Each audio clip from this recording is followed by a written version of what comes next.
শ্বশুর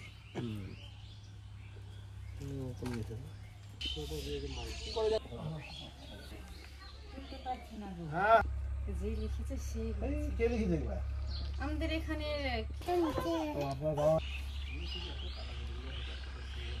বাড়ির পাশেই বাড়ি ওইখানে আমি ছিলাম। ওটাই দেখার জন্য মানে এখনো সময় আছে তো। অরুণ রায় বয়স্ক মানুষ, আপনারা জানেন। দেখো না এখন পড়তে কি লাগে, এখন এই শোনো পুলিয়া ছবি তো গাজলেই পড়া যাবে বাড়ি জমা করার পরে ওগুলো আছে। তোলা কি ভাই রে